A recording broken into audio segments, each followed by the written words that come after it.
Good afternoon all. Welcome to Civil 360 IAS Academy and welcome to today's Hindu newspaper analysis. നമുക്ക് ഇന്നത്തെ news ഏതൊക്കെയാണെന്ന് പറയാനായിട്ട് മുന്നേ we are introducing a program called Prelims Mains Companion. എന്താ ഇത്? ഇതൊരു integrated prelims mains test series പ്രോഗ്രാമാണ്. പ്രിലിംസിൻ്റെയും മെയിൻസിൻ്റെയും പ്രിപ്പറേഷന് വേണ്ടിയിട്ട് നമുക്കൊരു വൺ സ്റ്റോപ്പ് സൊല്യൂഷനാണ് ഈ ഒരു പ്രോഗ്രാം. ടെസ്റ്റ് സീരീസ് മാത്രം പ്രൊവൈഡ് ചെയ്യുകയല്ല, അതിൻ്റെ ഭാഗമായിട്ട് ക്ലാസ്സുകൾ നിങ്ങൾക്ക് അവൈലബിൾ ആണ്. മറ്റ് ഫീച്ചേഴ്സ് എന്തൊക്കെയാണെന്ന് നോക്കുകയാണെങ്കിൽ ഹൈബ്രിഡ് മോഡലിലാണ്, ഓൺലൈനായിട്ടും ഓഫ്ലൈനായിട്ടും ഇതിനകത്ത് ജോയിൻ ചെയ്യാൻ പറ്റും. ദെൻ ഡെയിലി ആൻസർ റൈറ്റിംഗ് ഉണ്ടാവും. ഇപ്പോൾ പ്രിലിംസിൻ്റെ ഭാഗത്തെത്തുമ്പോൾ ഡെയിലി MCQ ടെസ്റ്റുകൾ ഉണ്ടാകും. ദെൻ സെക്ഷണൽ ഫുൾ ലെങ്ത് ടെസ്റ്റുകൾ ഉണ്ടാവും, ടൈമിൽ ഇവാലുവേഷൻ, പേഴ്സണലൈസ്ഡ് മെൻറ്റർഷിപ്പ്. ജോയിൻ ചെയ്യുന്ന ഓരോരുത്തർക്കും പേഴ്സണലൈസ്ഡ് മെൻറ്റർഷിപ്പ് പ്രൊവൈഡ് ചെയ്യുന്നതായിരിക്കും, ഒരു മെൻറ്ററിനെ അസൈൻ ചെയ്ത് തരുന്നുണ്ടാകും. ദെൻ ഈ എൻ്റയർ പ്രോഗ്രാമിനെ actually we can divide into two, main sure എന്നും പ്രിലിംസ് ഷുവർ എന്നും. Main sure is for mains preparation and prelims sure is for prelims preparation. Then ആദ്യം മെയിൻ ഷുവർ ആയിരിക്കും. നമുക്ക് മെയിൻസിൻ്റെ പ്രിപ്പറേഷനും ആൻസർ റൈറ്റിങ്ങും ക്ലാസ്സുകളൊക്കെ കഴിഞ്ഞ് സമ്മറി ക്ലാസ്സുകളൊക്കെ പ്രൊവൈഡ് ചെയ്ത് നിങ്ങൾ മെയിൻസ് പക്ക ആണെന്ന് ഉറപ്പ് വരുത്തിയിട്ട് അടിപൊളിയാക്കിയതിന് ശേഷം ദെൻ ഞങ്ങൾ പ്രിലിംസ് ഷുവർ സ്റ്റാർട്ട് ചെയ്യുന്നതായിരിക്കും. സോ ഇൻട്രസ്റ്റഡ് ആയിട്ടുള്ള കാൻഡിഡേറ്റ്സിന് കോൺടാക്ട് ചെയ്യാം ഞങ്ങൾക്ക്. ഇതിപ്പോൾ ബിഗിനർ ആണെന്നുണ്ടെങ്കിലും റിപ്പീറ്റർ ആണെങ്കിലും വർക്കിംഗ് പ്രൊഫഷൻ ആണെങ്കിലും എല്ലാവർക്കും ഒരുപോലെ ഹെൽപ്പായിരിക്കും ഈ ഒരു programme. So you can contact in this number. അല്ലാന്നുണ്ടെങ്കിൽ സിവിൽ 360 IAS അക്കാദമിയുടെ ഒഫീഷ്യൽ ടെലഗ്രാം ചാനൽ വഴിയോ അല്ലാന്നുണ്ടെങ്കിൽ ഇമെയിൽ ID അല്ലെങ്കിൽ ഇൻസ്റ്റാഗ്രാം വഴിയോ ഞങ്ങളെ കോൺടാക്ട് ചെയ്യാവുന്നതാണ്. ഓക്കെ, ദെൻ ഇന്നത്തെ പ്രധാനപ്പെട്ട ന്യൂസുകൾ ഏതൊക്കെയാണെന്ന് നമുക്ക് നോക്കാം. ദ ഫസ്റ്റ് ന്യൂസ് എഡിറ്റോറിയൽ പേജിൽ ഉണ്ടായതാണ്. Cyber security transparency are non negotiable in vital installation. ഈയിടെ കൂടൻകുളം ന്യൂക്ലിയർ പവർ പ്ലാന്റിലെ കുറച്ച് ഡാറ്റ കുറച്ച് റാൻസം വെയർ വഴി ലീക്ക് ആയിട്ടുണ്ടായിരുന്നു. അപ്പോൾ നമ്മുടെ ഇതുപോലുള്ള ക്രിട്ടിക്കൽ ഇൻഫ്രാസ്ട്രക്ചേഴ്സിൻ്റെ സെക്യൂരിറ്റി, സൈബർ സെക്യൂരിറ്റിയെ കുറിച്ചാണ് ഈ ന്യൂസ് ഡിസ്കസ് ചെയ്യുന്നത്, ഈ ആർട്ടിക്കിൾ ഡിസ്കസ് ചെയ്യുന്നത്. Then breaching the target, rising inflation leaves no room for a cut in interest rates. അതായത് നമ്മുടെ റീറ്റെയിൽ ഇൻഫ്ലേഷൻ 4.4 മേലോട്ടായി. സോ RBIയുടെ ടാർഗറ്റ് എത്രയായിരുന്നു? 4 ആയിരുന്നു. അപ്പോൾ അതിങ്ങോട്ട് മേലോട്ട് പോയി. അതുപോലെ തന്നെ ഹോൾസെയിൽ പ്രൈസ് ഇൻഡെക്സും ഇൻഫ്ലേഷനും ഇത് കൂടിയിട്ടുണ്ട്. അപ്പോൾ അതിനെക്കുറിച്ചും അതിൻ്റെ കാരണങ്ങളെക്കുറിച്ചും ഒക്കെയാണ് ഇതിൻ്റെ അകത്ത് പറയുന്നത്. Then framework policy four release of age terminally ഇൽ ഇൻമേറ്റ്സ്. അതായത് നമ്മുടെ പ്രിസൺസിലൊക്കെ വയസ്സായിട്ടുള്ള ആൾക്കാരുണ്ടാവും, അതുപോലെ തന്നെ ടെർമിനലി ഇല്ലായിട്ടുള്ള ആൾക്കാരുണ്ടാവും. അവർക്ക് എന്താ പറയുക, അവരുടെ സെൻറ്റൻസ് റിമിറ്റ് ചെയ്ത് കൊടുക്കുക എന്ന് പറയുന്നത്. അതായത് ഇതൊക്കെ ഒരു 10 വർഷമാണ് കാലാവധി കൊടുത്തിട്ടുണ്ടെങ്കിൽ അവർ ഭയങ്കരമായിട്ട് വയസ്സായിട്ടുണ്ട്, അല്ലാന്നുണ്ടെങ്കിൽ ഭയങ്കര ടെർമിനലി ഇല്ല, പല അസുഖങ്ങളും ബാധിച്ചിട്ട് അവർക്ക് ആ തടങ്കലിൽ അങ്ങനെ കഴിയാൻ പറ്റില്ല എന്നുണ്ടെങ്കിൽ അവർക്ക് റിമിറ്റ് ചെയ്ത് കൊടുക്കാം, അവരുടെ കാലാവധി കുറച്ച് കൊടുക്കാം. ഓക്കെ, അതിൻ്റെ ആവശ്യകതയെക്കുറിച്ചാണ് ഈ ന്യൂസ് പറയുന്നത്. സുപ്രീം കോടതിയുടെ ഒരു വെർഡിക്റ്റ് വന്നിട്ടുണ്ടായിരുന്നു. Then 2 dead, several injured as lakhs attended Jagannath Rath Yatra in Puri. ഇത് ന്യൂസ് അല്ല ഇമ്പോർട്ടൻ്റ്. ന്യൂസിൽ രഥയാത്രയുടെ ഭാഗമായിട്ട് 2 ആൾക്കാർ മരിച്ചു, കുറച്ച് ആൾക്കാർക്ക് ഇഞ്ചുറി പറ്റിയിട്ടുണ്ട് എന്നുള്ളതാണ്. പക്ഷേ നമ്മളെ സംബന്ധിച്ച് ആർട്ട് ആൻഡ് കൾച്ചർ പെർസ്പെക്റ്റീവിൽ നോക്കുമ്പോൾ നമുക്ക് ചാർധാം എന്ന് പറഞ്ഞ സംഭവമുണ്ട്. അതിൻ്റെ ഒരു ഭാഗമാണ് എന്ത്, ഈ ജഗന്നാഥ് പൂരി ടെമ്പിൾ. അപ്പോൾ നമുക്ക് അതിൻ്റെ ആർക്കിടെക്ചറും ബാക്കിയൊക്കെ എങ്ങനെയാണെന്ന് നോക്കാം. Then windfall tax on diesel, ATP, levy on petrol exports cut. ഇതും ചെറിയ ന്യൂസാണ്, പ്രിലിംസ് പോയിന്റ് ഓഫ് വ്യൂവിലാണ്. വിൻഫോൾ ടാക്സ് കൂട്ടിയിട്ടുണ്ട്. അപ്പോൾ എന്താണ് വിൻഫോൾ ടാക്സ്, ഇതുപോലുള്ള കുറച്ച് കാര്യങ്ങളുണ്ട്. നമുക്ക് ഓരോ ന്യൂസും ഡീറ്റെയിൽ ആയിട്ട് നോക്കാം.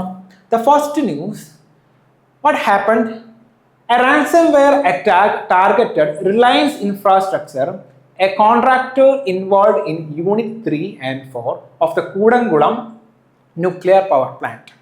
അതായത് nuclear power plant at Kudankulam ഒരു റാൻസം വെയർ അറ്റാക്ക് ആണെന്നുണ്ടായിരുന്നു. റാൻസം വെയർ എന്ന് പറയുകയാണെന്നുണ്ടെങ്കിൽ ഒരു സൈബർ സെക്യൂരിറ്റി ഒരു ഇഷ്യൂ ആണ്. അതായത് ആക്ച്വലി ഇതൊരു മാൽവെയർ ആണ്. നമുക്ക് അതിൻ്റെ ഡെഫിനിഷനിലോട്ട് പോവാം, അടുത്ത പേജിലുണ്ട്. തൽക്കാലം ഇത് മനസ്സിലാക്കുക. കൂടംകുളം ന്യൂക്ലിയർ പവർ പ്ലാന്റ് ഒരു റാൻസം വെയർ അറ്റാക്ക് ചെയ്തിട്ടുണ്ട്. അപ്പോൾ അത് പ്രകാരം കുറച്ച് ഡാറ്റ എന്ത് ചെയ്തിരുന്നു, ലീക്കായി പോയി. പക്ഷേ ഈ ലീക്ക് അധികം പേടിക്കേണ്ട ആവശ്യമില്ല എന്നാണ് ഗവൺമെൻറ് പറയുന്നത്. കാരണം ഇതിൻ്റെ യൂണിറ്റ് 3 and 4 പ്രവർത്തിപ്പിക്കുന്ന റിലയൻസ് എന്ന് പറയുന്ന കോൺട്രാക്ടേഴ്സിൻ്റെ കുറച്ച് ഡാറ്റയാണ് പോയിക്കുന്നത്, അല്ലാണ്ട് ക്രിട്ടിക്കൽ ആയിട്ടുള്ള ഡാറ്റയൊന്നുമല്ല പോയിക്കുന്നത്. ന്യൂക്ലിയർ പവർ പ്ലാന്റിൻ്റെ ആക്ടിവിറ്റി റിലേറ്റഡ് ആയിട്ടുള്ള ഡാറ്റയൊന്നുമല്ല, ജസ്റ്റ് ഒരു തേർഡ് പാർട്ടിയുടെ കുറച്ച് ഡാറ്റാസാണ് പോയിക്കുന്നത്. ഓക്കെ, എന്നതാണ് ന്യൂസ്. അപ്പോൾ അതുകൊണ്ട് തന്നെ the nuclear reactors operation systems were not affected and only contractor related infrastructure was compromised എന്ന് പറയുന്നു. അപ്പോൾ അധികം പേടിക്കേണ്ടെന്ന് പറയുന്നത്. പക്ഷേ നമുക്ക് കുറച്ച് കാര്യങ്ങൾ അറിഞ്ഞിരിക്കണം ഈ മേഖലയിൽ. ഫസ്റ്റിന് കുറച്ച് ബേസിക് പറഞ്ഞതിന് ശേഷം ഇതിൻ്റെ ഇമ്പോർട്ടൻസ്, ഈ ഒരു ന്യൂസിന് എന്താണ് പ്രശ്നങ്ങൾ, എന്താണ് വേ ഫോർവേഡ് എന്നൊക്കെ പറയാം. അതിനെക്കാട്ടും മുന്നേ കുറച്ച് ബേസിക് ഉള്ള കുറച്ച് കാര്യം പറയണം. First in the Kudankulam nuclear power plant തമിഴ്നാട്ടിലാണ് ലൊക്കേറ്റ് ചെയ്തിരിക്കുന്നത്. ഇന്ത്യയിലെ ഏറ്റവും വലിയ ന്യൂക്ലിയർ പവർ പ്ലാന്റ് ആണത്. ദെൻ ഇത് റഷ്യയുടെ ഹെൽപ്പോട് കൂടിയാണ് ഇന്ത്യയിൽ അത് സ്ഥാപിച്ചത്. ദെൻ അത് മാനേജ് ചെയ്യുന്നത്, അത് ഓപ്പറേറ്റ് ചെയ്യുന്നത് NPCL ആണ്, അതായത് nuclear power corporation of India limited എന്നുള്ള ഒരു പബ്ലിക് സെക്ടർ അണ്ടർടേക്കിംഗ് ആണ് ഇതുപോലെയുള്ള ന്യൂക്ലിയർ പവർ പ്ലാന്റുകളൊക്കെ ഡീൽ ചെയ്യുന്നത്. ഓക്കെ, അപ്പോൾ ഇത് അറിഞ്ഞിരിക്കണം, NPCL ആണ് ഇത് ഡീൽ ചെയ്യുന്നത്. കാരണം NPCL ആണ് they deal with design, construction and operation of India's nuclear power plants. ഇന്ത്യയിലെ ന്യൂക്ലിയർ പവർ പ്ലാന്റ്സിന് ഡിസൈൻ ചെയ്യുന്നതും ഓപ്പറേഷൻ നോക്കുന്നതും അതുപോലെ അവിടെ കൺസ്ട്രക്ഷൻ ആക്ടിവിറ്റി ഒക്കെ ഡീൽ ചെയ്യുന്ന അതോറിറ്റി ആരാന്ന് വെച്ച് കഴിഞ്ഞാൽ അത് NPCL ആണ്. ഓക്കെ, ദെൻ CERT-IN ഇതും അറിഞ്ഞിരിക്കേണ്ട ഒരു ഓർഗനൈസേഷനാണ്. അതായത് Indian computer emergency response team. CERT-IN Indian computer emergency response team എന്നാണ് ഇതിന്റെ ഫുൾ നെയിം. അതായത് ഇന്ത്യയിൽ സൈബർ സെക്യൂരിറ്റി റിലേറ്റഡ് ആയിട്ട് എന്തെങ്കിലും ഇഷ്യൂ വന്നു കഴിഞ്ഞ് കഴിഞ്ഞാൽ അത് ഡീൽ ചെയ്യുന്ന ഒരു അപ്പെക്സ് ബോഡിയാണ് ഇത് CERT-IN എന്ന് പറയുന്നത്. Then ransom വെയറോ മാൽവെയറോ. അത് മാൽവെയർ എന്താന്ന് പറയാം. മാൽവെയർ എന്ന് പറഞ്ഞാൽ മലീഷ്യസ് സോഫ്റ്റ്വെയർ എന്നാണ് അതിന്റെ ഫുൾ ഫോം. മലീഷ്യസ് സോഫ്റ്റ്വെയർ അതായത് എന്തെങ്കിലും കമ്പ്യൂട്ടർ സിസ്റ്റമോ അല്ലെങ്കിൽ ഡിവൈസസോ നെറ്റ്വർക്കുകളോ ഡിസ്റപ്റ്റ് ചെയ്യാൻ വേണ്ടിയിട്ട് അല്ലെങ്കിൽ അതിനെ ഡാമേജ് ആക്കുന്ന സോഫ്റ്റ്വെയറിനെ പറയുന്നതാണ് എന്ത്, മാൽവെയർ എന്ന് പറയുന്നത്. So the program or code designed to intentionally damage, disrupt or gain unauthorized access to computer systems, networks and devices. Okay, അപ്പോൾ ഇതുപോലൊരു മാൽവെയർ ആണ് ഈ റാംസം വെയർ എന്ന് പറയുന്നത്. ഓക്കെ, റാംസം വെയറിന്റെ പ്രത്യേകത എന്താണെന്ന് വെച്ച് കഴിഞ്ഞാൽ it's A malware that encrypts or steel data and demands payment four it's release. അതായത് ഇത് പറഞ്ഞ പോലെ ഈ ഒരു കോഡും സോഫ്റ്റ്വെയറൊക്കെ ഉപയോഗിച്ചിട്ട് ഡാറ്റ സ്റ്റീൽ ചെയ്തെടുക്കുന്നു അല്ലെങ്കിൽ അതിനെ എൻക്രിപ്റ്റ് ചെയ്തെടുക്കുന്നു. എന്നിട്ട് നിങ്ങൾക്ക് അത് തിരിച്ചു തരാം, പക്ഷെ പൈസ ഡിമാൻഡ് ചെയ്യും തിരിച്ചു തരണമെന്നുണ്ടെങ്കിൽ. Okay, that's called ransomware. കുറച്ച് ബേസിക് ആയിട്ടുള്ള കാര്യങ്ങൾ പറഞ്ഞ് Kudankulam nuclear power plant, then NPCL, ransomware, CERT-IN, പിന്നെ അതുപോലെ തന്നെ മാൽവെയറും. ഈ ഒരു പോർഷൻ നമ്മൾ സൈബർ സെക്യൂരിറ്റിയിൽ പഠിക്കുന്നതാണ്, ഇന്റർണൽ സെക്യൂരിറ്റിയിൽ. Okay, then why it is important. ഈ ഒരു ന്യൂസ് അല്ലെങ്കിൽ ഈ ഒരു incident highlights cyber security risk to critical information infrastructure. ഇന്ത്യയിലെ ക്രിട്ടിക്കൽ ഇൻഫർമേഷൻ ഇൻഫ്രാസ്ട്രക്ചറിലുള്ള റിസ്ക് അല്ലേ ഇത് ചൂണ്ടിക്കാണിക്കുന്നത്. നമുക്ക് സൈബർ സെക്യൂരിറ്റി നമ്മുടെ നിലവിലില്ല, പ്രോപ്പറായിട്ട് ഇല്ല എന്നല്ല ഇത് ചൂണ്ടിക്കാണിക്കുന്നത്. കാരണം നമ്മുടെ ന്യൂക്ലിയർ പവർ പ്ലാന്റിലെ ഡാറ്റയാണ് പുറത്തേക്ക് ലീക്ക് അയക്കുന്നത്. സംഭവം ഗവൺമെന്റ് പറയുന്നത് റിലയൻസിന്റെ കുറച്ച് ഡാറ്റയാണ് പോയിക്കെന്ന് പറഞ്ഞാലും നമുക്കത് കൺസേൺ തന്നെയാണ്.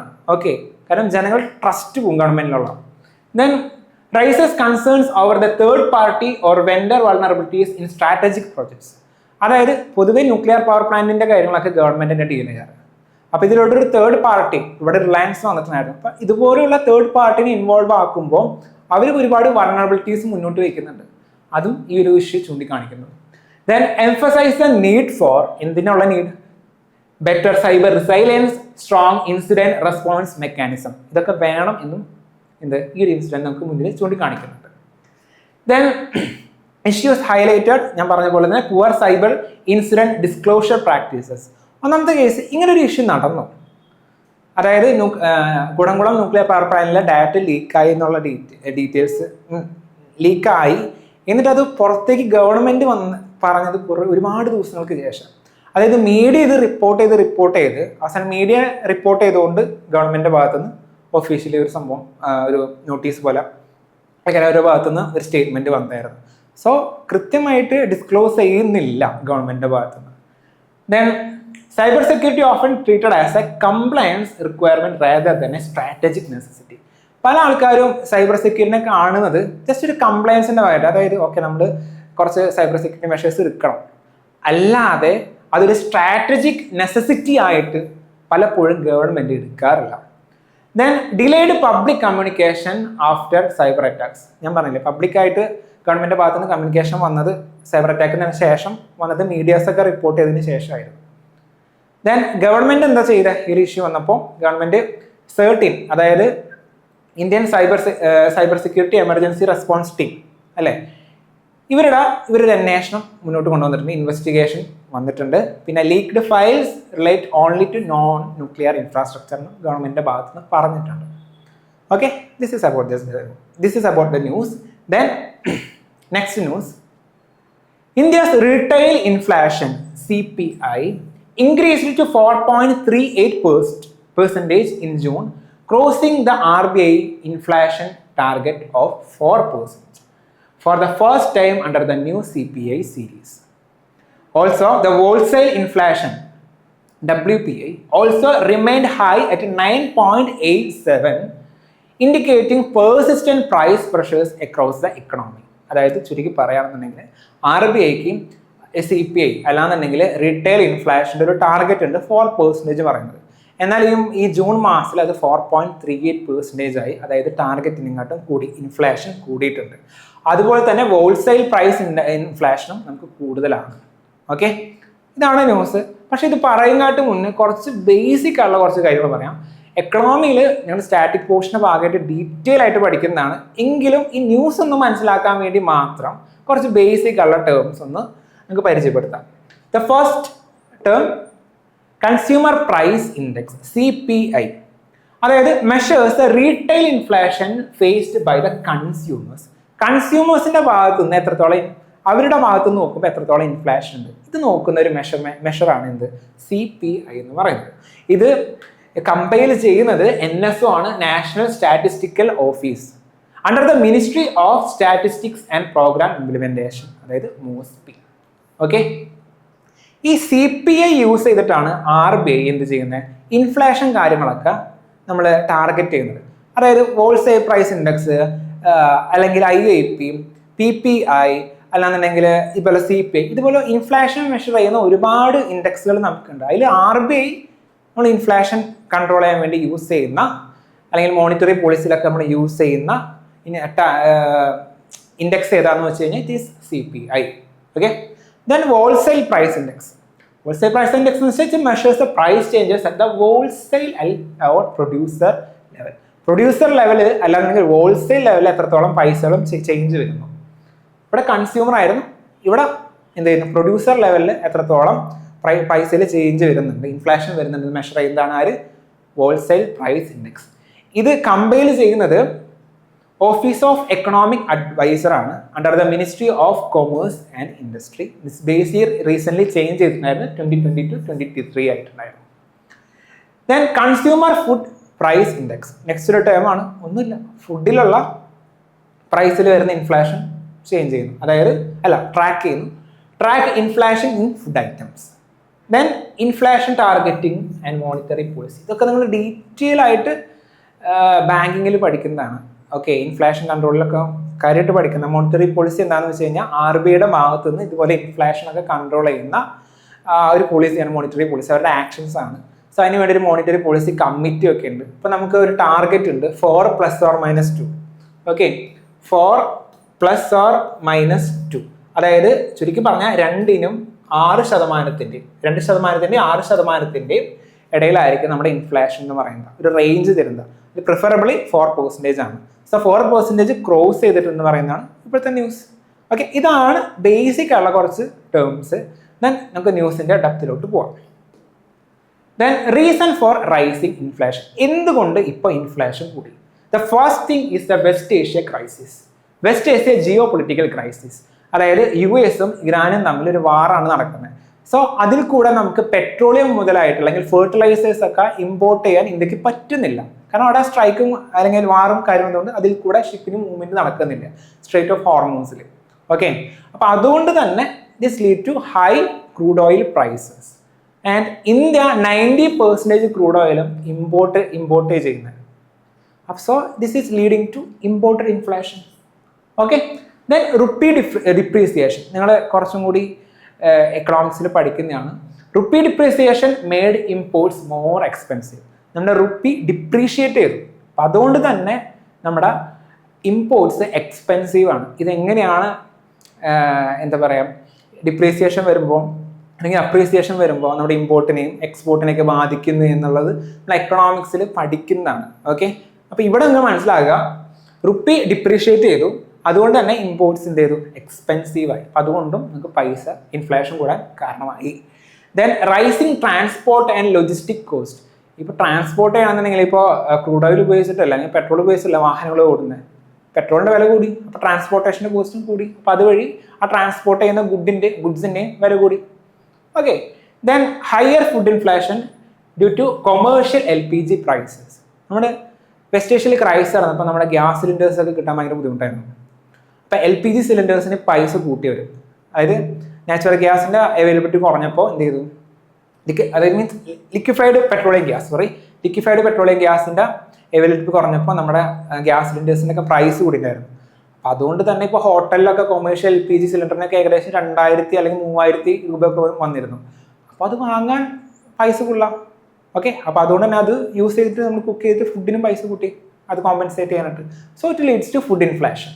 Then higher gold and silver import duties increased jewellery prices. അതായത് ഇപ്പോൾ ഗോൾഡിൻ്റെയും സിൽവറിൻ്റെ ഒക്കെ ഇമ്പോർട്ട് ചെയ്യില്ല നമ്മൾ മറ്റു രാജ്യങ്ങളിൽ നിന്ന് ഇമ്പോർട്ട് ചെയ്യുമ്പോൾ അതിൻ്റെ ഇമ്പോർട്ട് ഡ്യൂട്ടി അതും ചുമത്തുന്ന നികുതി കൂടിയിട്ടുണ്ടായിരുന്നു. അപ്പം അതുകൊണ്ട് തന്നെ ജ്വല്ലറി, അത് വെച്ചുണ്ടാക്കുന്ന ജ്വല്ലറി ഐറ്റംസിൻ്റെയും പൈസ കൂടി. ഇതൊക്കെയാണ് റീസൺസ് ഫോർ റൈസിങ് ഇൻഫ്ലേഷൻ എന്ന് പറയുന്നത്. ദെൻ ഇതിൻ്റെ എക്കണോമിക് ഇമ്പാക്റ്റ് എന്താണെന്ന് നോക്കാം. ഒരു ഇൻഫ്ലേഷൻ്റെ ജനറലി ഉണ്ടാകുന്ന എല്ലാ ഇമ്പാക്റ്റും, അതായത് increase in cost of living. നമുക്കിവിടെ ജീവിക്കാൻ നല്ല പൈസയാണ്. ഇപ്പോൾ ഒരു ഏകദേശം ഒരു കടയിൽ പോയി കഴിഞ്ഞാൽ കുറച്ചൊരു പണ്ട് നമ്മൾ ഒരു 100 രൂപയ്ക്ക് സാധനങ്ങൾ വാങ്ങുന്ന സമയത്ത് അതേ സാധനങ്ങൾ കിട്ടാൻ വേണമെന്നുണ്ടെങ്കിൽ ഇപ്പോൾ ഒരു 300 രൂപ വേണ്ട സാഹചര്യമാണ്. So it is increasing the cost of living. Then higher transportation and logistic cost. അതായത് പെട്രോളിൻ്റെ പൈസ കൂടി, ഇപ്പോൾ ട്രാൻസ്പോർട്ടേഷൻ കോസ്റ്റ് കൂടിയിട്ടുണ്ട്. Then rising food and hospitality prices. ഫുഡിൻ്റെ പൈസ കൂടുന്നു. Then pressure on household budgets. Okay, then RBI എന്തൊക്കെ മെഷേഴ്സ് അല്ലെങ്കിൽ ഗവൺമെന്റ് ഈ ഒരു ഇൻഫ്ലേഷൻ കൺട്രോൾ ചെയ്യാൻ വേണ്ടി ഇപ്പം നിലവിൽ എന്തൊക്കെ എടുത്തിരുന്നു വെച്ച് കഴിഞ്ഞാൽ, RBI intervene in foreign exchange market to reduce the excessive rupee depreciation. നമ്മൾ പറഞ്ഞിട്ടുണ്ടായിരുന്നു റുപ്പി ഡിപ്രീസിയേഷൻ കാരണം നമ്മുടെ ഇമ്പോർട്ട് ഭയങ്കര എക്സ്പെൻസീവ് ആയിരുന്നു പറഞ്ഞിട്ടുണ്ടായിരുന്നു. അപ്പം റുപ്പി ഡിപ്രീഷിയേറ്റ് ചെയ്യാണ്ടിരിക്കാൻ വേണ്ടിയിട്ടുള്ള മെഷേഴ്സ് RBIയുടെ ഭാഗത്ത് നിന്ന് എടുത്തിട്ടുണ്ട്. Then commercial LPG prices were reduced slightly but the relief was limited. നമ്മൾ ആക്ച്വലി ഒരു വാർ കുറച്ച് ദിവസം നിർത്തിയിട്ടുണ്ടായിരുന്നു. അപ്പോൾ അതിൻ്റെ ഭാഗമായിട്ട് LPG ഗ്യാസ് സിലിണ്ടേഴ്സ് ഒക്കെ പ്രോപ്പറായിട്ട് നമുക്ക് ലഭിച്ചു, അല്ലെങ്കിൽ LPG നമുക്ക് പ്രോപ്പറായിട്ട് ലഭിച്ചു എന്നതുകൊണ്ട് താൽക്കാലികമായിട്ട് നമ്മുടെ പൈസ ഒക്കെ ഒന്ന് കുറഞ്ഞിട്ടുണ്ടായിരുന്നു. പക്ഷേ ഇപ്പോൾ വീണ്ടും കൂടാനാണ് ചാൻസ്. ഇറാൻ US തമ്മിൽ വീണ്ടും വാറായിട്ടുണ്ട്. ഓക്കെ, അപ്പം ഇറാനും US ഒക്കെ സ്ട്രെയിറ്റ് ഓഫ് ഹോർമൂസ് ബ്ലോക്ക് ചെയ്തേക്കാം. അപ്പോൾ അതുകൊണ്ട് തന്നെ നമുക്ക് അതിൽ കൂടെ വെസൽസ് ഒന്നും വരുന്നില്ല. സ്ട്രെയിറ്റ് ഓഫ് ഹോർമൂസ് നമുക്ക് ഡീറ്റെയിൽ ആയിട്ട് ഈ ന്യൂസിൽ പറയുന്നുണ്ട്. ഓക്കെ, പ്ലേസസ് ഇൻ ന്യൂസിൽ ഡിസ്കസ് ചെയ്യുന്നുണ്ട് ലാസ്റ്റ് ഭാഗം. Okay, then next news. The supreme court directed all states and union territories to formulate within 3 months a uniform policy for the premature release or remission of elderly or terminally ill prisoners on humanitarian grounds. അതായത് നമ്മുടെ ഈ ജയിലിലൊക്കെ ഭയങ്കര വയസ്സായിട്ടുള്ള ആൾക്കാരുണ്ടാവും, അല്ലാന്നുണ്ടെങ്കിൽ terminally ഇല്ല, അവർ actually ഭയങ്കര വയസ്സായി അസുഖങ്ങളൊക്കെ ബാധിച്ചിരിക്കുന്ന ആൾക്കാരാണ്. അപ്പോൾ അവരെ റെമിറ്റ് ചെയ്യുക, അവരെ സെൻറ്റൻസ് റെമിഷൻ കൊടുക്കുക എന്ന് പറഞ്ഞു കഴിഞ്ഞാൽ അവരുടെ കാലാവധി കുറയ്ക്കും. ഓക്കെ, കാലാവധി കുറച്ച് അവരെ പ്രീമച്വറി എന്ന് റിലീസ് ചെയ്യുക. അതൊരു ഹ്യൂമാനിറ്റേറിയൻ ഗ്രൗണ്ടിലാണ് നമ്മൾ കൊടുക്കേണ്ടത്. ഓക്കെ, ഒരു മനുഷ്യത്വം നമ്മൾ കാണിക്കാന്ന് പറയില്ലേ, അതുപോലെ അവരെ കുറച്ച് നേരത്തെ അവരെ ജയിലിൽ നിന്ന് പുറത്തേക്ക് വിടാം. വയസ്സായ ആൾക്കാരാണെങ്കിൽ ടെർമിനലി ഇൽഡായിട്ടുള്ള പേഴ്സണാണ്. സോ അതിന് വേണ്ടിയിട്ടുള്ള മെഷേഴ്സ് എടുക്കാനായിട്ട് സ്റ്റേറ്റ് ഗവൺമെന്റിനോടും യൂണിയൻ ടെറിട്ടറീസിലെ ഗവൺമെന്റിനോടും എന്ത് പറഞ്ഞു, സുപ്രീം കോടതി ഡയറക്ഷൻസ് പ്രൊവൈഡ് ചെയ്തിട്ടുണ്ട്. വിത്തിൻ 3 months ഇതിലെന്തെങ്കിലും റെഗുലേഷൻസും കാര്യങ്ങളൊക്കെ കൊണ്ടുവരണം. ഇതെങ്ങനെയാണെന്ന് വെച്ച് കഴിഞ്ഞാൽ ഒരു പെറ്റീഷൻ ഫയൽ ചെയ്തിട്ടുണ്ടായിരുന്നു national legal service authority, NALSA. Okay, NALSA കൊടുത്ത പെറ്റീഷൻ്റെ ഭാഗമായിട്ടാണ് എന്ത് ഇങ്ങനൊരു വിധി സുപ്രീം കോടതിൻ്റെ ഭാഗത്തു നിന്ന് വന്നത്. അപ്പോൾ ഈ ന്യൂസിൻ്റെ ഡീറ്റെയിലോട്ട് പോകാണ്ട് തന്നെ കുറച്ച് ബേസിക് ടേംസ് നമുക്ക് നോക്കാം. ഫസ്റ്റ് തിങ്, NALSA UPSCയുടെ PYQ ആണ്. NALSA ചോദിച്ചിട്ടുണ്ട് പ്രിലിംസിൽ. NALSA എന്ന് പറയുന്നത് ഇതൊരു സ്റ്റാറ്റ്യൂട്ടറി ബോഡിയാണ് under the legal service authorities act 1987. ആ ഒരു ആക്ട് കാരണം വന്നേക്കുന്ന ഒരു ബോഡിയാണ് NALSA. ദെൻ ഇറ്റ് പ്രൊവൈഡ്, ഇത് എന്തിനാണ് വന്നത് NALSA പ്രൊവൈഡ് ചെയ്യാന്ന് വെച്ചാൽ ഫ്രീ ലീഗൽ എയ്ഡ് പ്രൊവൈഡ് ചെയ്യാനായിട്ടാണ്. അതായത് ചില കാറ്റഗറി ഓഫ് പേഴ്സൺസിന് എന്ത് നമ്മൾ ഫ്രീ ആയിട്ട് ലീഗൽ എയ്ഡ് കൊടുക്കും, അവർക്ക് അഡ്വക്കേറ്റും കാര്യങ്ങളൊക്കെ ആയിട്ട് കൊടുക്കും. കാരണം ഇറ്റ് ഈസ് എ DPSP. DPSPയിൽ ഓൾറെഡി പറഞ്ഞിട്ടുണ്ട് ആർട്ടിക്കിൾ 39A, അതായത് ensure equal access to justice എന്ന് നമ്മുടെ DPSPയിൽ ഓൾറെഡി പറഞ്ഞിട്ടുണ്ട്. അപ്പം അതിൻ്റെ ഭാഗമായിട്ട് ഫ്രീ ലീഗൽ എയ്ഡ് പ്രൊവൈഡ് ചെയ്യാൻ വേണ്ടിയിട്ട് ഗവൺമെൻറ് കൊണ്ടുവന്നേക്കുന്നതായിരുന്നു NELSA എന്ന് പറയുന്നത്. ചില കാറ്റഗറി ഓഫ് പേഴ്സണിന് എന്താ ഫ്രീ ആയിട്ട് എന്ത് ചെയ്യും, ലീഗൽ എയ്ഡ് കിട്ടും. അപ്പം ഇത് ഏത് കാറ്റഗറി ഓഫ് പേഴ്സണിനാണ് കിട്ടുക എന്നായിരുന്നു PYക്ക് ചോദിച്ചിരുന്നത്, ഫിലിംസിൽ ചോദിച്ചിട്ടുണ്ടായിരുന്നു. ദെൻ റെമിഷൻ, ഞാൻ റെമിഷൻ എന്താണെന്ന് പറഞ്ഞിട്ടുണ്ടായിരുന്നു. അതായത്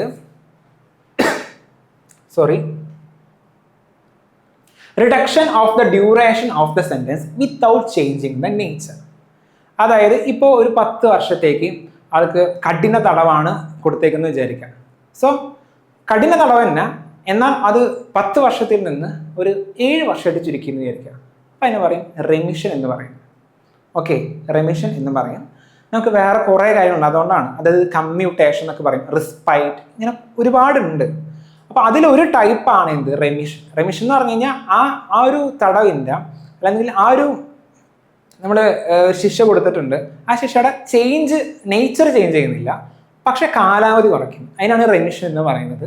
ഇത് റിലേറ്റഡ് ആയിട്ടുള്ള BNSലെ ഭാരതീയ നാഗരിക് സുരക്ഷാ സംഹിത BNSS ഇതിൽ സെക്ഷൻ 473 474 ഇതിനെ കുറിച്ച് പറയുന്ന റെമിഷനെ കുറിച്ച്. അതുപോലെ തന്നെ കോൺസ്റ്റിറ്റ്യൂഷനിലെ ആർട്ടിക്കിൾ 72 161 റെമിഷനെ കുറിച്ച് പറയുന്നുണ്ട്. ആരുടെയൊക്കെ? അതായത് പ്രസിഡന്റിനും ഗവർണറിനും ഇതുപോലെ റെമിറ്റ് ചെയ്യാനുള്ള റെമിഷന് വേണ്ടിയിട്ടുള്ള അധികാരമുണ്ട് according to the article 72 and 161. Okay, then UNODC. അതായത് ഈ സുപ്രീം കോടതി പറഞ്ഞിരിക്കുന്ന ഒരു റെക്കമെൻഡേഷൻ ആണ്. UNODC എന്ന് പറയുകയാണെന്നുണ്ടെങ്കിൽ United Nations office on drugs and crimes എന്നാണ്. അപ്പോൾ ഇവർ ഒരു ഡെഫിനിഷൻ വെച്ചിട്ടുണ്ട്. എന്താണ്? ഇതുപോലെ എൽഡർലി പേഴ്സൺസിനൊക്കെ നമ്മൾ അല്ലെങ്കിൽ ടെർമിനലി ഇല്ലായിട്ടുള്ള പേഴ്സൺസിനെ ഒക്കെ ഐഡൻറ്റിഫൈ ചെയ്ത് ഇതുപോലെ ഒഴിവാക്കാനായിട്ട്, തടങ്കലിൽ നിന്ന് ഒഴിവാക്കാനായിട്ട് കുറച്ച് നിർദ്ദേശങ്ങൾ കൊണ്ടുവന്നിട്ടുണ്ടായിരുന്നു. അപ്പോൾ അത് ഫോളോ ചെയ്യാനും സുപ്രീം കോടതി പറഞ്ഞിട്ടുണ്ടായിരുന്നു. അതുകൊണ്ടാണ് ഇങ്ങനൊരു ഓർഗനൈസേഷൻ ഇതിൻ്റെ അകത്ത് വന്നത്, UNODC എന്ന് പറയുന്നത്. ദെൻ കുറച്ചും കൂടി ഡീറ്റെയിൽ ആയിട്ട് ന്യൂസ് നോക്കുമ്പോൾ പറഞ്ഞ പോലെ തന്നെ frame A comprehensive policy within 3 months ഇതുപോലെ എൽഡർലി അല്ലെങ്കിൽ ടെർമിനലി ഇല്ലായിട്ടുള്ള ആൾക്കാരെ പുറത്തേക്ക് കൊണ്ടുവരാനായിട്ട്. ദെൻ യൂണിയൻ ഗവൺമെൻറ് ഇതിന് വേണ്ടിയിട്ട് digital infrastructure, software support, technical assistance, training ഒക്കെ പ്രൊവൈഡ് ചെയ്യണമെന്ന് സുപ്രീം കോടതി പറഞ്ഞു. Then why it is important? എന്തുകൊണ്ട് എൽഡർലി ആൾക്കാർ അല്ലെങ്കിൽ ടെർമിനലി ഇല്ലായിട്ടുള്ള ആൾക്കാരെ നമ്മൾ പുറത്തേക്ക് കൊണ്ടുവരാം? It is on the humanitarian basis. First thing, the promotes human dignity and compassionate treatment four prisoners. നമുക്ക് ആർട്ടിക്കിൾ 21 ഉണ്ട്, ഫണ്ടമെൻ്റൽ റൈറ്റാണ്. The right to life and personal liberty. അതിൽ വെറും ലൈഫല്ല, ഡിഗ്നിഫൈഡ് ലൈഫാണ് നമുക്ക് തന്നേക്കുന്നത്. സോ അത് ഫണ്ടമെൻ്റൽ റൈറ്റാണ്. Then address prison overcrowding. അതായത് ഇപ്പോൾ നിലവിലെ നമ്മുടെ പ്രിസൺ ഒക്യുപ്പൻസി റേറ്റ് 131% ആണ്. പ്രിസൺ ഒക്യുപ്പൻസി റേറ്റ് എന്ന് പറഞ്ഞു കഴിഞ്ഞാൽ അതായത് ഇപ്പം നിലവിൽ ഇവിടെ ഒരു ഇൻഫ്രാസ്ട്രക്ചർ ഉണ്ട്, ഒരു പ്രിസണിൽ, ഒരു ജയിലിൽ. അവിടെ എത്രത്തോളം ആൾക്കാരെ നമുക്ക് ഉൾക്കൊള്ളാൻ പറ്റും പ്രിസണേഴ്സായിട്ട്. ഓക്കെ, അതിനെ ഒരു മെഷർ ചെയ്യുന്നതാണ് ഈ പറഞ്ഞ പോലെ പ്രിസൺ ഒക്യുപ്പൻസി റേറ്റ് എന്ന് പറയുന്നത്. അത് 100% ആണെന്നുണ്ടെങ്കിൽ ഓക്കെ, അവിടെ എത്രത്തോളം ഇൻഫ്രാസ്ട്രക്ചർ ഉണ്ട് അതിനനുസരിച്ചിട്ട് ഓക്കെ കൃത്യം ആൾക്കാരവിടെ ഉള്ള പ്രിസൺസ്. ഇപ്പം 100 പേരെ ഒക്യുപ്പൈ ചെയ്യാൻ പറ്റുന്ന ഒരു ജയിലാണെന്നുണ്ടെങ്കിൽ 100 പേര് അവിടെ ഉണ്ട്. പക്ഷേ അവിടെ 131 ആൾക്കാരുണ്ടെന്നായിരിക്കും. അതായത് 100 പേർക്കുള്ള സ്ഥലമേ ഉള്ളൂ ആ ജയിലിൽ, പക്ഷെ 131 ആൾക്കാരുണ്ട്. ദാറ്റ് മീൻസ് ഓവർ ക്രൗഡിങ് ആണ് നടക്കുന്നത്, അല്ലേ? സോ നിലവിൽ പ്രിസൺ ഒക്യുപ്പൻസി റേറ്റ് എന്ന് പറഞ്ഞാൽ 131%. അപ്പോൾ അങ്ങനെയാണെന്നുണ്ടെങ്കിൽ നിലവിലെ ഓവർ ക്രൗഡിങ് ആണ്. അപ്പം ഇതുപോലെ വയസ്സായ ആൾക്കാരെ അല്ലെങ്കിൽ ടെർമിനലിൽ ഇല്ലാതായിട്ടുള്ള ആൾക്കാരെ പുറത്തേക്ക് പറഞ്ഞയച്ചു കഴിഞ്ഞാൽ ഈ ഓവർ ക്രൗഡിങ് നമുക്ക് കുറയ്ക്കാൻ പറ്റും. Okay, then ensure better health care for vulnerable inmates. ഇവർക്ക് പ്രോപ്പറായിട്ട് ഹെൽത്ത് കെയർ ഫെസിലിറ്റി കൊടുക്കാൻ ഇതൊരു ഹെൽപ്പാവും. Then uniformity in prison administration across India. അതുപോലെ തന്നെ പ്രിസൺ അഡ്മിനിസ്ട്രേഷൻ എന്ന് പറയുന്നത് ഒരു യൂണിഫോമിറ്റി കൊണ്ടുവരാനായിട്ട് നമുക്ക് സാധിക്കും ഇതുപോലെ മെഷേഴ്സ് എടുത്തു കഴിഞ്ഞാൽ. Okay, then constitutional and legal provisions. നമുക്കിങ്ങനെ കാര്യം പറയുമ്പോൾ കുറച്ച് ലീഗൽ പ്രൊവിഷൻസും കോൺസ്റ്റിറ്റ്യൂഷൻ ഭാഗമൊക്കെ നോക്കുകയാണെന്നുണ്ടെങ്കിൽ ഫസ്റ്റ് തിങ് ആർട്ടിക്കിൾ 21 എന്താ, right to life and personal liberty. ഇതിൽ പറഞ്ഞിട്ടുണ്ട് includes right to live with dignity. Okay, then article 39A നമ്മൾ പറഞ്ഞു എന്ത്, equal justice and free legal aid. Then article 72 പ്രസിഡന്റിന്റെ പവറും ആർട്ടിക്കിൾ 161 എന്ത്, ഗവർണറിന്റെ പവറാണ് പറയുന്നത്. ഫോർ എന്ത്, pardon, remission, respite and commute the sentences. Okay, ഇത് നമ്മൾ പൊളിറ്റിയിൽ പഠിക്കുന്നതാണ് കേട്ടോ. സോ ഇത് നമ്മൾ പൊളിറ്റിയിൽ കാര്യമായിട്ട് പഠിക്കുന്നതാണ്, അതുകൊണ്ട് ഇത് എക്സ്പ്ലെയിൻ ചെയ്യേണ്ട ആവശ്യമില്ല. ദെൻ നെക്സ്റ്റ് ന്യൂസ് അധികം ഇമ്പോർട്ടൻ്റ് അല്ല. അതായത് ജഗന്നാഥ് പൂരി അമ്പലത്തിൽ അവിടെ നടന്ന ഒരു ടെമ്പിളിൽ നടന്നൊരു ഫെസ്റ്റിവലാണ് രഥയാത്ര എന്ന് പറയുന്നത്. അതിൻ്റെ ഭാഗമായിട്ട് രണ്ടാൾക്കാർ മരിച്ചു, ഓവർ ക്രൗഡിങ് കാരണം. സ്റ്റാമ്പേഡൊക്കെ നടന്ന് രണ്ടാൾക്കാർ മരിച്ചു, കുറേ ആൾക്കാർക്ക് ഇഞ്ചുറി പറ്റിയെന്ന് പറയുന്നത്. സോ ഇത് രണ്ട് തരത്തിൽ നമുക്ക് കാണാം. ഒന്ന്, ഒരു ആർട്ട് ആൻഡ് കൾച്ചർ പെർസ്പെക്റ്റീവിൽ നോക്കുകയാണെങ്കിൽ ജഗന്നാഥ് പൂരി ടെമ്പിൾ വളരെ ഇമ്പോർട്ടൻ്റ് ആണ്. ഓക്കെ, നമ്മുടെ ചാർധാമിൽ ഉൾപ്പെട്ടേക്കുന്ന ഒരു അമ്പലമാണ് എന്ത്, ഈ ജഗന്നാഥ് പൂരി ടെമ്പിൾ എന്ന് പറയുന്നത്. മറ്റൊരു രീതിയിൽ നോക്കുകയാണെങ്കിൽ നമുക്ക് ഒരുപാട് റിലീജിയസ് ആയിട്ടുള്ള ഇതുപോലെ ഫെസ്റ്റിവൽസ് അല്ലാന്നുണ്ടെങ്കിൽ പൊളിറ്റിക്കൽ ആയിട്ടുള്ള ഇതുപോലെ എന്താ പറയുക ഒത്തുചേരലൊക്കെ ഉണ്ടാവാറുണ്ട്. അപ്പം ഇതുപോലെ പല സമയത്തും സ്റ്റാമ്പേഡ് സംഭവിക്കാറുണ്ട്, ആൾക്കാർ മരിച്ചു പോകാറുണ്ട്. സോ ഗവൺമെൻറ് അത് പ്രോപ്പറായിട്ട് ഡീൽ ചെയ്യുന്നില്ല എന്നുള്ള രീതിയിലും നമുക്ക് ഈ ന്യൂസിനെ കാണാൻ പറ്റും. ഓക്കെ, ദെൻ ന്യൂസ് ഇതാണ്, ജഗന്നാഥ് യാത്ര. ഇതൊരു annual chariot festival held in puri in ഒഡീഷയിലെ ഈ അമ്പലത്തിൽ നടത്തുന്ന ഒരു ചാരിയറ്റ് റേസ് ആണ്, അല്ലെങ്കിൽ ചാരിയറ്റ് ഫെസ്റ്റിവൽ ആണ് എന്ത്, ജഗന്നാഥ് രഥയാത്ര എന്ന് പറയുന്നത്. ഇത് ജഗന്നാഥ് ടെമ്പിളിന് റിലേറ്റഡ് ആയിട്ടാണ്, നമുക്ക് എന്താണെന്ന് നോക്കാം. ഓക്കെ, അതിനിങ്ങോട്ട് മുന്നേ ആർട്ട് ആൻഡ് കൾച്ചർ പെർസ്പെക്റ്റീവ് നമ്മുടെ ജഗന്നാഥ് പൂരി ടെമ്പിൾ നോക്കാണ്ട് മുന്നേ ഈ ഒരു ന്യൂസിനൊക്കെ ഒരു മെയിൻ പെർസ്പെക്റ്റീവ് ഒന്ന് കണ്ടു നോക്കാം. Y it is important this news? Highlight the need four scientific crowd management. നമുക്ക് ക്രൗഡ് മാനേജ്മെൻറ്റ് ഇപ്പോഴും പ്രശ്നമാണ്. ഓക്കെ, അതിന് സയൻറ്റിഫിക് ആയിട്ടുള്ള മെത്തേഡ് നമ്മൾ യൂസ് ചെയ്തിട്ട് വേണം ക്രൗഡിനെ മാനേജ് ചെയ്യാനായിട്ട്, അല്ലെങ്കിൽ ഇതുപോലുള്ള പല ഇഷ്യൂസും സ്റ്റാമ്പേഡും കാര്യങ്ങളൊക്കെ നടക്കാൻ സാധ്യതയുണ്ട്. Then disaster preparedness at mass gathering. ഇത് ആക്ച്വലി ഒരു ഡിസാസ്റ്റർ ആയിട്ട് മാറുന്നുണ്ട്. പല സമയത്തും ഇന്ത്യയുടെ പല ഭാഗങ്ങളിൽ ഇതുപോലെ സ്റ്റാമ്പേഡ് നടക്കുന്നുണ്ട്. ഓക്കെ, അവിടെ കുംഭമേള ഒക്കെ നടന്നിരുന്ന സമയത്തുണ്ടായിരുന്നു. അല്ലാന്നുണ്ടെങ്കിൽ ഇപ്പം വിജയുടെ പൊളിറ്റിക്കലായിട്ടുള്ള ഒരു എന്താ പറയുക ഒരു റാലി, ഇതിന് ഇടയിൽ ഇതുപോലെ സ്റ്റാമ്പേഡ് നടന്നിട്ടുണ്ടായിരുന്നു. പല സ്ഥലത്തും ഇതുപോലെ നടക്കുന്നുണ്ട്. സോ ഡിസാസ്റ്റർ ആയിട്ട് മാറുന്നുണ്ട് ഇത് actually. So disaster preparedness at mass gathering ഉറപ്പുവരുത്തണം. Then rises the concerns regarding the public safety during the large religious events. ഇതുപോലെയുള്ള ഒരു റിലീജിയസ് ഇവൻറ്റ്സ് ഒക്കെ വരുമ്പോൾ നമുക്ക് പങ്കെടുക്കാൻ ആക്ച്വലി പേടിയാകും, കാരണം സ്റ്റാമ്പേഡ് പോലെ വന്നാലോ. സോ പോസിബിൾ ഡിസ്കഷൻ പോയിന്റ്സ് എന്താണെന്ന് വെച്ച് കഴിഞ്ഞാൽ, അതായത് നമ്മൾ എന്ത് ചെയ്യണം actually, we need to incorporate AI, drones, CCTV, GIS, crowd analytics in crowd management. Crowd management പുതിയ ടെക്നോളജീസ് യൂസ് ചെയ്തിട്ട്, ഓക്കെ ഇവിടെയൊക്കെ ഇത്രയും അത്യാവശ്യം ക്രൗഡഡ് ആണ്, ഓക്കെ ഇത് ഡ്രോൺസ് ഒക്കെ വെച്ചിട്ട് അപ്പോൾ അതിന് വേണ്ടിയുള്ള മെഷേഴ്സ് ഒക്കെ എടുക്കുക. ഓക്കെ, അവിടെ നിന്ന് തിരക്ക് കൂടുതൽ, അപ്പോൾ ഇങ്ങോട്ട് പോകാൻ ആൾക്കാർക്ക് നിർദ്ദേശം കൊടുക്കുക. ഇതുപോലുള്ള കാര്യങ്ങൾ ചെയ്യണം ഗവൺമെൻറ്റിൻ്റെ ഭാഗത്തു നിന്ന്.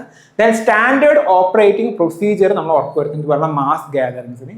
Then coordination among the police, health services and disaster management authority. അതായത് പോലീസ് മാത്രം വിചാരിച്ചിട്ടല്ല ഈ ക്രൗഡ് മാനേജ്മെൻറ്റ് നടത്തേണ്ടത്. എന്തെങ്കിലും പ്രശ്നം പറ്റുകയാണെന്നുണ്ടെങ്കിൽ അതിന് ഭാഗത്തുനിന്ന് ഹെൽത്തിൻ്റെ ഭാഗത്തുനിന്നുള്ള ആൾക്കാരും കൂടി അതിൽ വേണം. സോ ഒരു ഇൻ്റഗ്രേറ്റഡ് ആയിട്ടുള്ള അല്ലെങ്കിൽ കോർഡിനേറ്റഡ് ആയിട്ടുള്ള അപ്രോച്ച് ഭയങ്കര ഇമ്പോർട്ടൻ്റ് ആണ്. ദെൻ ജഗന്നാഥ് ടെമ്പിളിനെ കുറിച്ച് പറയുകയാണെന്നുണ്ടെങ്കിൽ it is a Hindu temple. എവിടെയാണെന്ന് വെച്ച് കഴിഞ്ഞാൽ ഒഡീഷയിലെ പൂരി എന്നറിയപ്പെടുന്ന സ്ഥലത്താണ്. This is dedicated to Jagannath, lord Jagannath. Lord Jagannath എന്ന് പറയുന്നത് വിഷ്ണുവിൻ്റെ മറ്റൊരു രൂപമാണ്. ഓക്കെ, ദെൻ ഇതാരാണ് ബിൽഡ് ചെയ്തേക്കുന്നത്? 12th സെഞ്ച്വറിയിൽ കിങ് അനന്തവർമ്മൻ ചോടഗംഗ ദേവ എന്ന് പറയുന്ന ആള്, അതായത് ഈസ്റ്റേൺ ഗംഗ ഡൈനാസ്റ്റി അതിലെ ഒരു ആളായിരുന്നു, കിങ് ആയിരുന്നു എന്ത്, ഈ അനന്തവർമ്മൻ എന്ന് പറയുന്നത് ആളാണ്. അദ്ദേഹമാണ് എന്ത് ഇത് പണി കഴിപ്പിച്ചേക്കുന്നത്. അപ്പം രഥയാത്ര എന്ന് പറയുന്നത് ഇതുപോലെ ലോർഡ് ജഗന്നാഥ ടെമ്പിളിൽ നടക്കുന്ന ഒരു ഫെസ്റ്റിവലാണ്. Okay, this Jagannath temple is one of the 4 sacred pilgrimage sites known as the Chardhams in India. ഇതിൽ ചാർധം എന്ന് പറയും 4 പ്രധാനപ്പെട്ട ഹിന്ദു ടെമ്പിൾസ് ഉണ്ട്.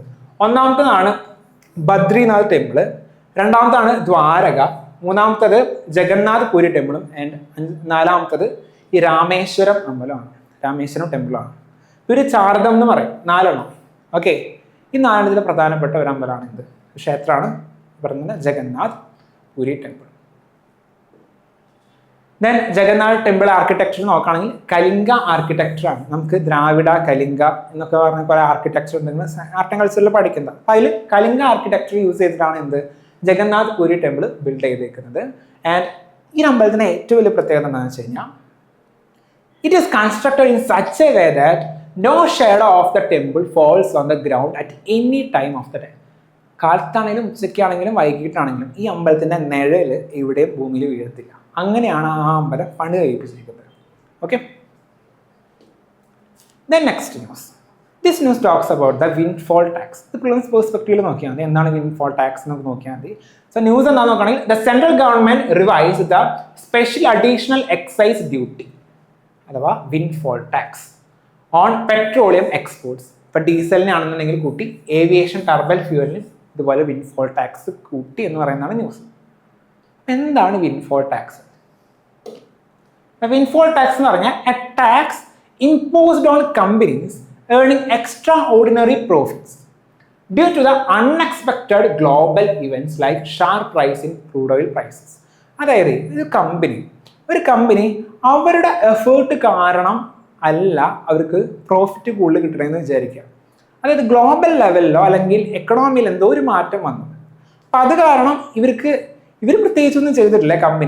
കമ്പനി പ്രോഫിറ്റ് കൂട്ടാൻ വേണ്ടി ഒന്നും ചെയ്തില്ല. പക്ഷേ മാർക്കറ്റിൽ അല്ലെങ്കിൽ ഗ്ലോബൽ ലെവലിലൊക്കെ കുറച്ച് മാറ്റങ്ങൾ വന്നു എന്നതുകൊണ്ട് തന്നെ എന്തിനാണ് ഇവർക്ക് ഒരുപാട് പ്രോഫിറ്റ് കിട്ടാൻ തുടങ്ങിയെന്ന് വിചാരിക്കാം. ഓക്കെ, ലൈക്ക് ഇവിടെ സംഭവിച്ച പോലെ ക്രൂഡ് ഓയിലിൻ്റെ പ്രൈസ് കൂടുന്നുണ്ട്. ഇമ്പോർട്ട് ചെയ്യുന്ന ക്രൂഡ് ഓയിലിനൊക്കെ പ്രൈസ് കൂടുന്നു. അങ്ങനെ നോക്കുമ്പോൾ ഈ ക്രൂഡ് ഓയിൽ മേഖലയിൽ വർക്ക് ചെയ്യുന്ന കമ്പനീസ് ഒന്നും പ്രത്യേകിച്ചൊന്നും ചെയ്തിട്ടല്ല ഇതിന് പ്രോഫിറ്റ് ഇവർക്ക് കിട്ടുന്നത്. കൂടുതൽ പൈസയ്ക്ക് വിട്ടിട്ട് പ്രോഫിറ്റ് കിട്ടുന്നത്. മറിച്ച് എന്താ, അവിടെ വെസ്റ്റ് ഏഷ്യയിൽ എന്താ ക്രൈസിസ് നടന്നു, ഇറാൻ US നടക്കുന്നതുകൊണ്ടാണ് ഇതിൻ്റെ പൈസ കൂടാൻ കാരണം. അല്ലാണ്ട് ഇവർ പ്രത്യേകിച്ച് എഫേർട്ട് ഇട്ടിട്ടല്ല ഇവിടെ പ്രോഫിറ്റ് കൂടാൻ കാരണം അല്ലേ. അപ്പം അതുകൊണ്ട് തന്നെ ഇതുപോലെ അൺഎക്സ്പെക്റ്റഡ് ആയിട്ട് അല്ലാന്നുണ്ടെങ്കിൽ അവ ഇൻ്റർവ്യൂൻ ചെയ്യാണ്ട് പ്രോഫിറ്റുകൾ കൂടിക്കൊണ്ടിരിക്കുകയെന്ന് വിചാരിക്കാം. അപ്പം ആ പ്രോഫിറ്റും നമ്മൾ പിടിക്കുന്നതാണ് വിൻഫോൾ ടാക്സ്. ഗവൺമെൻറ് ആ പ്രോഫിറ്റും എക്സ്ട്രാ പ്രോഫിറ്റും പിടിക്കുന്നതാണ് വിൻഫോൾ ടാക്സ് എന്ന് പറയുന്നത്. നമ്മൾ എക്കണോമിയിൽ പഠിക്കുന്നതാണ്. Then it is levied on ഇന്ത്യയിൽ പെട്രോളിയം പ്രൊഡക്ട്സിനും ക്രൂഡ് ഓയിൽ പ്രൊഡക്ഷനും നമ്മളിത് അപ്ലിക്കബിൾ ആണ്. ഓക്കെ, ദെൻ എന്തിനാണ് ഇത് ഇമ്പോർട്ടൻറ്റ്? അതായത് helps the government to capture exceptional profits earned by the oil companies during the periods of high global prices. അതായത് ഈ ഓയിൽ കമ്പനീസ് ഒന്നും പ്രത്യേകിച്ചൊന്നും ചെയ്തിട്ടല്ല പൈസ കൂടി അവർക്ക് പ്രോഫിറ്റ് കിട്ടുന്നത്. ഓക്കെ, അത് തടയാൻ വേണ്ടിയിട്ട്. So government capture the exceptional profits earned by the oil companies during the periods of high global prices. Okay, then places in news. അതിൽ ഇന്ന് നമ്മൾ ഡിസ്കസ് ചെയ്യുന്നത് വളരെ ഇമ്പോർട്ടൻ്റ് ആയിട്ടുള്ള ഒരു ന്യൂസാണ്, ഒരു പ്ലേസ് ആണ്, സ്ട്രെയ്റ്റ് ഓഫ് ഹോർമൂസ്. എല്ലാ ദിവസവും ന്യൂസിലുള്ളതാണ് സ്ട്രെയ്റ്റ് ഓഫ് ഹോർമൂസ്. അതായത് ഇറാനും US തമ്മിൽ അറ്റാക്ക് വാർ നടന്നുകൊണ്ടിരിക്കുക. ഈ സ്ട്രെയ്റ്റ് ഓഫ് ഹോർമൂസിലാണ് ഇത് മെയിനായിട്ട് നടക്കുന്നത്. അതിൽ കൂടെ ഷിപ്പും കാര്യങ്ങളൊന്നും കടത്തി വിടുന്നില്ല. സോ എല്ലാ ദിവസവും ന്യൂസിലുള്ളതാണ്. നമുക്കിതൊന്ന് ഡിസ്കസ് ചെയ്ത് നോക്കാം. സ്ട്രെയ്റ്റ് ഓഫ് ഹോർമൂസിൻ്റെ പിക്ചർ വരച്ചിട്ടുണ്ട്. It is connecting the Persian Gulf and Gulf of Oman തമ്മിൽ കണക്ട് ചെയ്യുന്ന ഒരു സ്ട്രെയ്റ്റ് ആണ് സ്ട്രെയ്റ്റ് ഓഫ് ഹോർമൂസ് എന്ന് പറയുന്നത്. മുകളിൽ ആരുണ്ട്? ഇറാനുണ്ട്. താഴെ ഒമാനും UAE ഉണ്ട്. ഈ 3 രാജ്യങ്ങളാണ് ഈ സ്ട്രെയ്റ്റ് ഓഫ് ഹോർമൂസിനെ ബോർഡർ ചെയ്യുന്നത്. Then lies between the Iran to the north and Oman and the United Arab Emirates to the south, connecting the Persian Gulf and Gulf of Oman and the Arabian Sea. അതായത് ഈ വഴി Gulf of Oman കഴിഞ്ഞ് കഴിഞ്ഞാൽ പിന്നെ Arabian sea, അതായത് Persian ഗൾഫിൽ നിന്ന് Gulf of Oman വഴി അറേബ്യൻ സീയിലോട്ട് കണക്ട് ചെയ്യുന്നതാണ് സ്ട്രെയ്റ്റ് ഓഫ് ഹോർമൂസ്. ദെൻ ഇതിൽ ഏറ്റവും നാരോസ്റ്റ് പോയിന്റ് നോക്കുകയാണെങ്കിൽ, ഏറ്റവും വീതി കുറഞ്ഞ പോയിന്റ് നോക്കുകയാണെങ്കിൽ ഇറ്റ് ഈസ് 33 കിലോമീറ്റർ ആണ്. ദെൻ ഗ്ലോബൽ ലെവലിൽ നോക്കുമ്പോൾ more than 20% of the world's oil and gas supplies are transported to this strait of Hormuz. ഈ സ്ട്രെയ്റ്റ് ഓഫ് ഹോർമൂസിനാണ് ലോകത്തിലെ 20% ഓയിലും പെട്രോളിയം ക്രൂഡ് ഓയിലൊക്കെ നിന്ന് ട്രാൻസ്പോർട്ട് ചെയ്യുന്നത്. അപ്പോൾ അവിടെ ഒരു തടസ്സം വന്നു കഴിഞ്ഞാൽ ഇത്തരത്തിലുള്ള ഓയിൽ ആൻഡ് പെട്രോളിയം ഗ്യാസ് അല്ലെങ്കിൽ പെട്രോളിയം അല്ലെങ്കിൽ ഗ്യാസ് സപ്ലൈക്കൊക്കെ എന്തുണ്ടാകുന്നു? ഡിസ്റപ്ഷൻ സംഭവിക്കുന്നു. ദെൻ കറണ്ട് സിറ്റുവേഷൻ എന്ന് പറഞ്ഞു കഴിഞ്ഞാൽ വെസ്റ്റ് ഏഷ്യ ക്രൈസിസ് നടന്നുകൊണ്ടിരിക്കുക ഇറാനും US തമ്മിൽ. സോ അതുകൊണ്ട് തന്നെ 95% അതിൽ കൂടെ യാത്ര കുറഞ്ഞു. ഓക്കെ, അതായത് ship traffic through the Strait of Hormuz has reportedly fallen by nearly 95%. ഒരു 600ഓളം ഷിപ്പുകൾ അവിടെ ആക്ച്വലി സ്ട്രാൻഡഡ് ആണ്, അങ്ങോട്ടും ഇങ്ങോട്ടും പോകാൻ പറ്റാത്ത അവസ്ഥയുടെ യുദ്ധം കാരണം. ഓക്കെ, സോ നമുക്ക് ഈ ഇഷ്യൂസൊക്കെ സോൾവ് ചെയ്യണം. ഓക്കെ, ഇറാനും യു എസും തമ്മിലുള്ള ഇഷ്യൂ ഒക്കെ സോൾവ് ചെയ്താലേ നമുക്ക് സ്ട്രൈറ്റ് ഓഫ് ഹോർമസിലൂടെ ഷിപ്പിൻ്റെ മൂവ്മെൻ്റ് ഒക്കെ പ്രോപ്പറായിട്ട് നടക്കാൻ പറ്റത്തുള്ളൂ. എങ്കിൽ മാത്രമേ നമുക്ക് ഈ പറഞ്ഞ ഇൻഫ്ലേഷനും കാര്യങ്ങളൊക്കെ കൺട്രോൾ ചെയ്യാൻ ഇന്ത്യയിൽ പറ്റത്തുള്ളൂ.